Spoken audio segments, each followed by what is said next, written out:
Hi, YouTube friends. This is John Paul Janitor. I caught a really insightful article on NPR I thought I might share with you. This article is titled, "What's an Incel? The Online Community Behind the Toronto Van Attack." Ominous, I know, right? This article is written by some extremely suspect hyphenated named female that used to be a Israel-based NPR correspondent and a war correspondent. So whatever suspicions you feel like entertaining, go right on ahead. I just wasted the last 20 minutes not being able to find anything. But anyhow, I'm going to dive right into this thing. This is all about the Toronto van attacking. This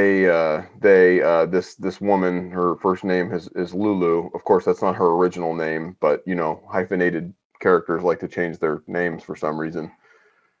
Anyhow, she did an article, a little write up of her interview she had with a internet expert, which is a writer for the Extra magazine, which is an LGBT online magazine.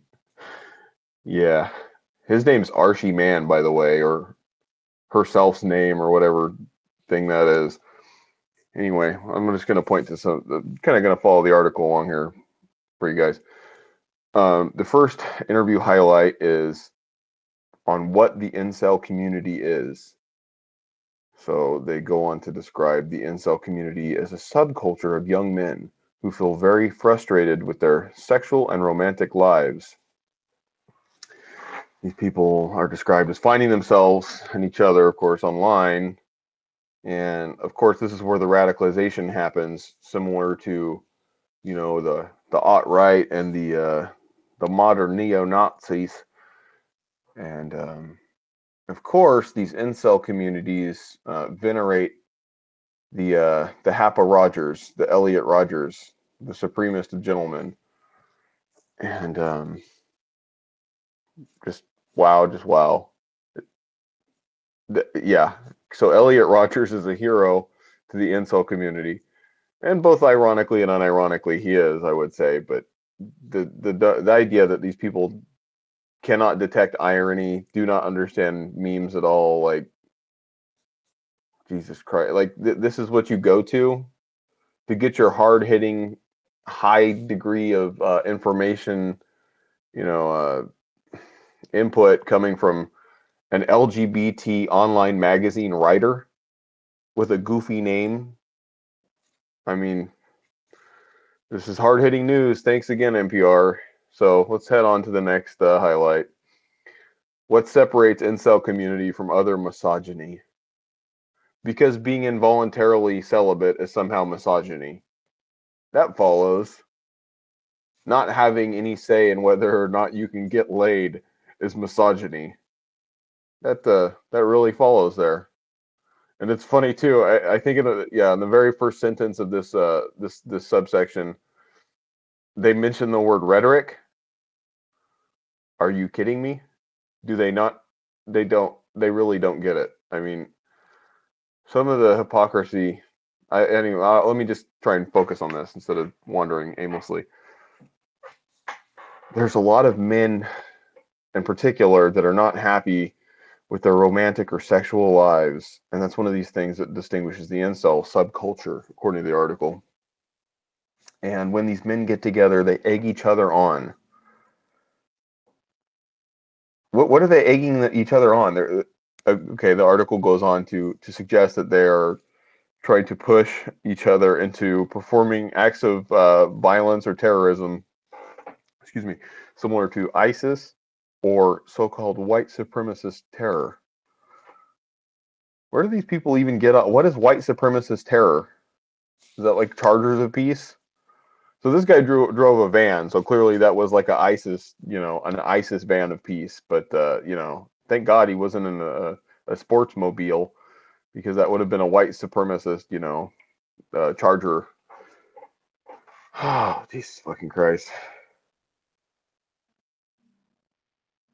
Okay, I'm just There's just no substance here. What kills me, right, is this is NPR. This is a big, intelligentsia yuppie think space, right? This is where your typical, one standard deviation beyond normie, typical white lefty goes to really investigate the deeper thoughts of today.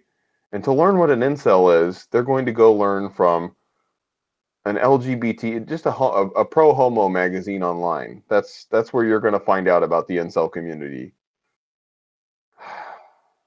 Okay, there's a little section here about how the incel community is somehow inherently or has undertones of racism, and they cite this because the Supreme Gentleman himself was horrified to see a black man with a white woman, and they go on to say that the Supreme Gentleman had a feeling of entitlement towards women, towards their bodies, in fact. I can't. There's no redress. My dudes, just accelerate this thing. Don't even slow down. No, we don't stop. Just push. All right. Oh, there's a mention of anti-Semitism. That's always important. Let's throw that in there for whatever. And the final section of this nonsensically lax and anti-intellectual and just completely rhetoric-based garbage is on whether law enforcement is watching incel forums for terrorism. The interviewee, that's the super pro homo LGBT magazine makes a point of saying no one knows whether or not law enforcement is monitoring these image boards of broken homes and unfulfilled memes. I think we do. Have you been to an image board, my guy? Hello, FBI. No, thank you. I do not want to blow up a building today. You got to be kidding me. Oh my goodness. This guy is shocked. He's shocked because he can't locate any really comfy and cozy information telling him that his local police department is constantly scrolling the image boards and making sure trucks of peace from incel white males are not occurring based on the radical white supremacist egging on of the internet communities. Jesus Christ, this is news. This is the quality of news that is considered a standard deviation above watching CNN or MSNBC or something like that. This is better than, I don't know. I would put this on par with Sam Cedar, right? If you're an NPR head, you're probably not quite as like goofy and into like the super text based forms of economics and argumentation from absurdist communist stances. Whether you're a Stalin revisionist or whatever. But anyway, this is the fact that this is what qualifies as news and is frankly regarded as a more academic tier of news is just it's disappointing. Anyway, it's gonna do a short one right here. Might hop on later. I hope you guys dug it. I'm trying to start doing a little bit more commentary on some of my favorite nonsense articles of the week. Anyway, thanks for listening. See you later.